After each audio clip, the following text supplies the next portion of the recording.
ఈరోజు బాబాసాహెబ్ అంబేద్కర్ గారి pictorial biography పుస్తకాన్ని ఆవిష్కరిస్తున్న సందర్భంగా ఏర్పాటు చేసినటువంటి సమావేశానికి అధ్యక్షత వహిస్తున్నటువంటి పెద్దలు బాలకృష్ణ గారు, ఈ సభకు ముఖ్య అతిథిగా విచ్చేసి ఎంతో విలువను చేకూర్చినటువంటి పెద్దలు మాజీ ఎంపీ గారు, ఎమ్మెల్యే గారు, ఇప్పుడు అంబేద్కర్ ఉద్యమానికి రాజ్యాంగ పరిరక్షణకు నడుం బిగించినటువంటి ఒక జాతీయ నాయకుడైనటువంటి పెద్దలు వివేక్ గారు, అలాగే తన గళంతో తన యొక్క సాహిత్యంతో తెలంగాణ సమాజాన్నే కాకుండా యావత్ తెలుగు సమాజాన్ని ఎంతగానో ప్రభావితం చేస్తూ నిరంతరం ప్రజలలో ఉండేటటువంటి ఒక అద్భుతమైనటువంటి లేడీ లీడర్ విమలక్క గారు.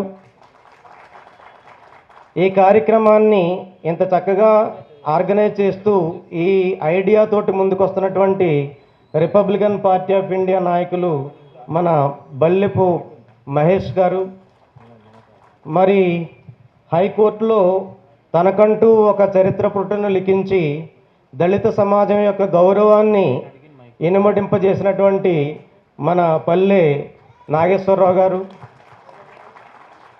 ఈ కార్యక్రమానికి ప్రేక్షక పాత్రలో వచ్చినటువంటి అనేక మంది అంబేద్కరీయులు, నా ఉద్దేశం ప్రకారం నాకంటే ఎక్కువ చదివిన వాళ్ళు ఉన్నారు, బాగా తెలిసిన వాళ్ళు ఉన్నారు, ఎంతో ఎక్స్పీరియన్స్లో కూడా వయసులో కూడా నాకంటే పెద్దలు ఇక్కడ ఉన్నారు. మీ అందరి ముందు అంబేద్కర్ జీవితానికి సంబంధించినటువంటి బయోగ్రఫీని ఇంట్రడ్యూస్ చేయమని నన్ను అడిగినందుకు నాకు ఇది ఒక ప్రత్యేక గౌరవంగా భావిస్తూ కొన్ని విషయాలు చెప్పడానికి నేను ప్రయత్నం చేస్తాను. ఇక్కడ కూర్చున్న వాళ్ళు ఎవరికీ కూడా బాబాసాహెబ్ అంబేద్కర్ గారి యొక్క బయోగ్రఫీ ప్రత్యేకించి ఇంట్రడ్యూస్ చేయవలసినటువంటి అవసరం అయితే ఉందని నేను అనుకోవట్లేదు. ప్రతి ఒక్కరికి కూడా బాబాసాహెబ్ గుండెల్లో ఉన్నాడు, మనసులో ఉన్నాడు. ఎవరి బొమ్మని చూస్తేనే ఇన్స్పిరేషను, ఎవరి మాటను వింటేనే ఇన్స్పిరేషను, మరి విన్నా ఇన్స్పిరేషనే, చూసినా ఇన్స్పిరేషనే, చదివినా ఇన్స్పిరేషనే, ఆలోచించిన ఇన్స్పిరేషనే. మొత్తం ప్రపంచానికి ఒక అద్భుతమైనటువంటి ఇన్స్పిరేషనల్ ఐకన్గా నిలిచినటువంటి బాబాసాహెబ్ అంబేద్కర్ గారి గురించి మీకందరికీ కొన్ని విషయాలు చెప్తాను. అమ్మ మన గీతారెడ్డి గారు దారిలో ఉన్నారని తెలిసింది. వారు కూర్చున్న కుర్చీలో కూర్చోవడానికి నాకు భయం వేసి పక్కన కూర్చున్నాను. మరి వివేక్ గారు అయితే అమ్మ వచ్చేటప్పటికి అసలు లేట్ అవుతుంది, మీరు పక్కన కూర్చోండి, కుర్చీ ఖాళీగా ఉందన్నాడు. ఆ అవకాశం నాకు ఇచ్చాడు అన్నయ్య కూర్చోవడానికి. Thank you very much sir. అయితే Babasaheb Ambedkar as a constitution maker, how he became so great constitution maker అన్న దాని మీద ఒక చిన్న పరిచయం ఏంటంటే, చాలా విషయాలు మీకు తెలుసు. 1913లో కొలంబియా యూనివర్సిటీకి వెళ్ళారు. 1916 వరకు కొలంబియా యూనివర్సిటీలో 3 సంవత్సరాలు ఉన్నారు. ఆ 3 సంవత్సరాల్లోనూ 60 కోర్సులు కంప్లీట్ చేశారు, 2 PhDలు కంప్లీట్ చేశారు, 3 పుస్తకాలు రాసి బయటకు వచ్చారు. అక్కడి నుంచి ఆయన లండన్ వెళ్ళి లండన్లో 2 కోర్సుల్లో ఒకేసారి సైమల్టేనియస్గా జాయిన్ అయ్యారు.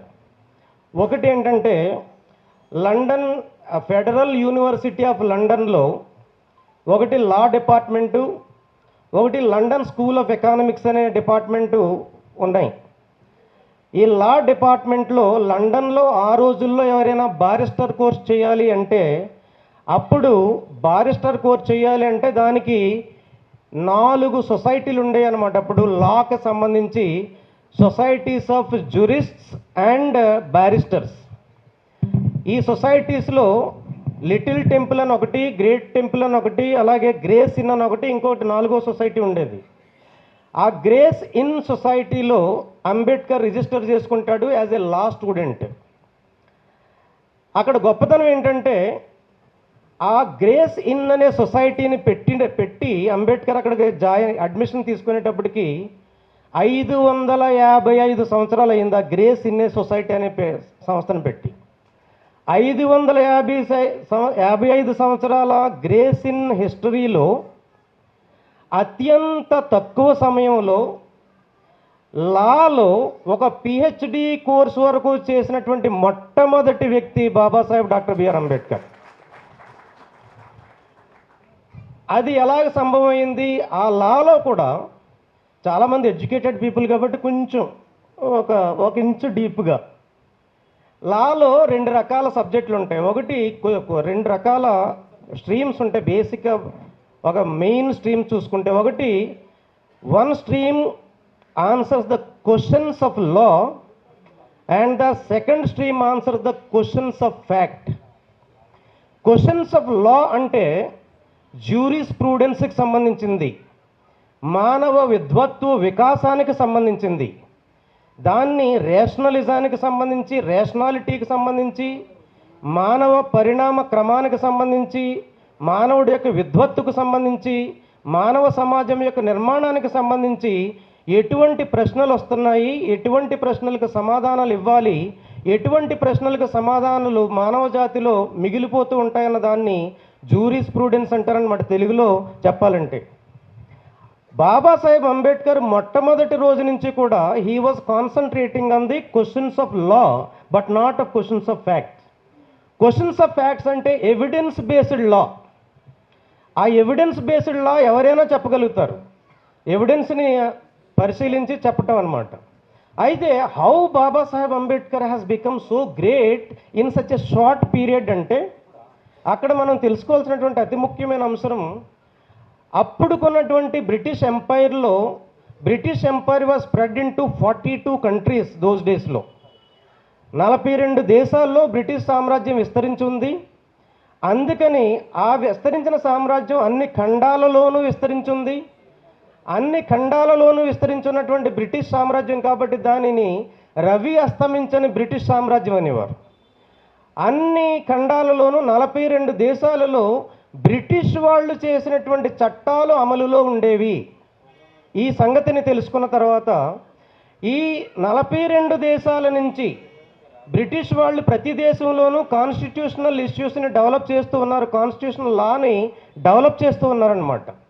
ఈ కాన్స్టిట్యూషనల్ లా ఎదుగుతున్నటువంటి ఎవాల్వ్ అవుతున్నటువంటి కాన్స్టిట్యూషనల్ లాకు సంబంధించి ఆయా దేశాల్లో ఉన్నటువంటి హైకోర్టుల్లోనూ లేదా ఆయా దేశాల్లో ఉన్నటువంటి సుప్రీంకోర్టుల్లోనూ సరైనటువంటి పరిష్కారాలు దొరకినటువంటి ప్రశ్నలకి ప్రైవీ కౌన్సిల్ అని ఒకటి ఉండేది లండన్లో. అయితే అక్కడ 42 దేశాలలో విస్తరించి ఉన్నటువంటి బ్రిటిష్ సామ్రాజ్యానికి కాన్స్టిట్యూషనల్స్ ఎక్కడక్కడ డెవలప్ అవుతూ ఉన్నాయి, వాళ్ళే ఇనిషియేట్ చేశారు. ఆ సొసైటీలు అన్నీ కూడా ancient laws, medieval laws, Bible based laws, Quran based laws అమల్లో ఉన్నటువంటి సమాజంలో మోడర్న్ లాజ్ని ఇంట్రడ్యూస్ చేయటం అన్నది బ్రిటిష్ వారి యొక్క కంట్రిబ్యూషన్ టు ద వరల్డ్ అన్నది మనం తెలుసుకోవాలన్నమాట. అయితే బాబాసాహెబ్ అంబేద్కర్ గ్రేస్ ఇన్లో ఈ ట్రైనింగ్ స్కూల్లో జాయిన్ అయిన తర్వాత బ్రిటిష్ పార్లమెంట్లో ప్రైవీ కౌన్సిల్ అని ఒకటి ఉండేది. ఇది ఫ్యాన్ ఆఫ్ చేసేయండి అమ్మా. ఈ ప్రైవీ కౌన్సిల్లో లీగల్ కమిటీ అని ఒకటి ఉండేది అనమాట. ఈ ప్రైవీ కౌన్సిల్లో లీగల్ కమిటీకి మొత్తం ప్రపంచంలో ఉన్నటువంటి సమస్యలన్నిటినీ పరిష్కరించడానికి ఒక అడ్వైజర్ కమ్ ప్రజెంటింగ్ లాయర్ ఉండేవాడు లండన్లో. ఆయన పేరు Ramsay. Is the greatest constitutional expert of those days in the entire world. ఈ రామ్సే గారి దగ్గర బాబాసాహెబ్ అంబేద్కర్ 1 year ఇంటర్న్షిప్ చేస్తాడనమాట. ఈ బాబాసాహెబ్ అంబేద్కర్ చేసినటువంటి 1 year ఇంటర్న్షిప్లో the greatest opportunity that Babasaheb Ambedkar got was he was exposed to 42 countries constitutions of the day.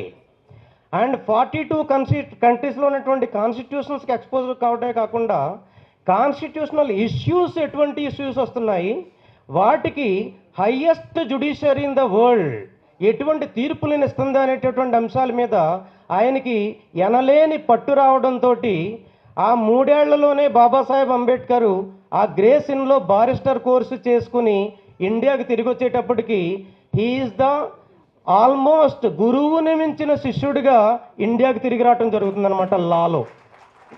అప్పటి నుంచి కూడా ఇంటర్నేషనల్ జ్యూరిస్ట్స్ ఎవరైతే ఉన్నారో, కాన్స్టిట్యూషనల్ ఎక్స్పర్ట్స్ ఎవరైతే ఉన్నారో, వాళ్ళందరి దృష్టిని స్టూడెంట్గానే బాబాసాహెబ్ అంబేద్కర్ ఆకర్షించడం జరిగింది. Because they were all consulting Ramsay as the constitutional expert, international constitutional expert, and Ramsay was discussing with them about the విద్వత్ అంబేద్కర్కి ఉన్నటువంటి లీగల్ ఎక్యూమెన్ గురించి, జ్యూరిస్ప్రుడెన్షియల్ విజ్డమ్ గురించి ఈ రామ్సే గారు బాబాసాహెబ్ గారు గురించి చెబుతూ ఉంటే, అప్పుడున్నటువంటి స్టూడెంట్ లెవెల్గా ఉన్నటువంటి అంబేద్కర్ని ఆ వరల్డ్ క్లాస్ లీగల్ ఎక్స్పర్ట్స్ అందరూ కూడా ఎప్రిషియేట్ చేయడం మొదలుపెట్టిన తర్వాత బాబాసాహెబ్ అంబేద్కర్ 1923లో ఇక్కడికి ఫుల్ ఫ్లెడ్జ్డ్ బారిస్టర్గా ఇండియాకి తిరిగి వస్తారు. ఇండియాకి తిరిగి వచ్చిన తర్వాత బాబాసాహెబ్ అంబేద్కర్ అప్పటికే భారతదేశంలో ఉన్నటువంటి లీగల్ సిస్టమ్స్ అన్నిటినీ కూడా అధ్యయనం చేసి, ఇందులో ఏది తీసేయాలి, ఏది ఉంచాలి, ఏది తగలబెట్టాలి, ఏది నిలబెట్టాలి అనేటటువంటి అంశాల మీద పరిపూర్ణమైన అవగాహనతోటి ఇండియాకు వచ్చినటువంటి అంబేద్కర్ తన ఉద్యమంలో భాగంగా 1927లో మనుధర్మశాస్త్రం అనేది హిందువులకు సంబంధించినటువంటి న్యాయశాస్త్రం కాబట్టి, that was the constitution of India which came into existence in 150 BC. Before the Christ 150 ఇయర్స్కి ముందే Manusmriti was adopted as the constitution of India, and that was ruling the country for the almost 2000 years. ఈ 2000 years అమలులో ఉన్నటువంటి రాజ్యాంగాన్ని తగలబెట్టడానికి నిర్ణయించుకున్న అంబేద్కర్, ఆయనలో ఉన్న ధైర్యం ఏంటంటే, ఇప్పుడున్నటువంటి ఈ రాజ్యాంగాన్ని నేను తగలబెడుతుంటే ఈ దేశానికి రాజ్యాంగం ఇవ్వగలనా లేదా అనే ప్రశ్న ఆయన వేసుకున్న తర్వాత he convinced himself, I am going to give a constitution to this country అని 1927లోనే డిసైడ్ అయ్యి, కన్విన్స్ అయ్యి, అప్పుడు ఇండియాలో ఉన్నటువంటి మనుస్మృతిని తగలబెట్టుతాడనమాట. మనుస్మృతిని తగలబెట్టిన తర్వాత అప్పటికే ఇండియాలో 1773 నుంచి డెవలప్ అవుతున్నటువంటి కాన్స్టిట్యూషనల్ డెవలప్మెంట్స్ అంతనెట్టిని కూడా ఆయన యొక్క పిహెచ్డిలో భాగంగానే the development of decentralisation of Indian finances అని ఒకటి, అలాగే ఎవల్యూషన్ ఆఫ్ బ్రిటిష్ అడ్మినిస్ట్రేషన్ అన్నది ఒకటి, ఇవన్నిటినీ ఆయన చదివి అక్కడ ఉన్నటువంటి లాని, బ్రిటిష్ వాళ్ళు చేస్తున్నటువంటి బడ్జెట్లని ప్రతి సంవత్సరం ఎప్పటి నుంచి 1600 AD నుంచి 1919 వరకు బ్రిటిష్ వాళ్ళు చేసినటువంటి every piece of law, every order, every notification, every bylaw was there in the mind of Babasaheb Ambedkar by the time he was burning Manusmriti. This was the expertise of Ambedkar.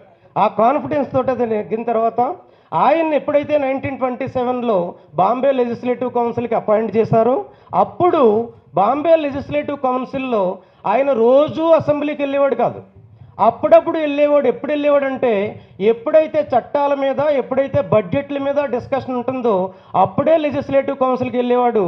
అప్పుడు కూడా ఆయన మీద ఒక కంప్లైంట్ ఉండేది, ఈయన రోజు లెజిస్లేటివ్ కౌన్సిల్కి రావట్లేదని. కానీ ఎప్పుడు అవసరం ఉంటుందో అప్పుడు వెళ్ళేవాడు. అప్పుడు ఆ బడ్జెట్ల మీద, బిల్స్ మీద ఆయన చేసేటటువంటి డిస్కషన్ని చూసిన తర్వాత బాబాసాహెబ్ అంబేద్కర్ని 1935 act, government of India act తయారు చేసే ముందు వాళ్ళు వేసినటువంటి అనేక కమిటీస్లో ఆయన మెంబర్గా చేయటం. 1935 government of India act was the foundation for 1950 Indian constitution. ఆ ఫౌండేషనల్ లాలోనే అంబేద్కర్ యొక్క ముద్ర అక్కడ ఉండటంతో అంబేద్కర్కి మరింత కాన్ఫిడెన్స్ వచ్చింది.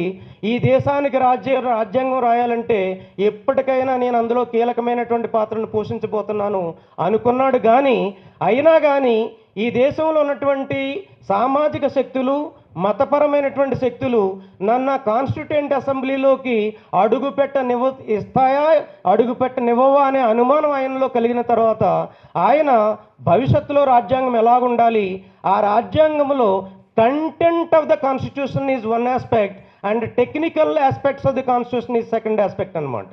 all the technical aspects of Indian Constitution have already been developed over a period of time till 1935, whereas the fundamental rights, directive principles of state policy, citizenship, union and its territory, and all these special laws that are made under part 10 of the Constitution and part 16 of the Constitution.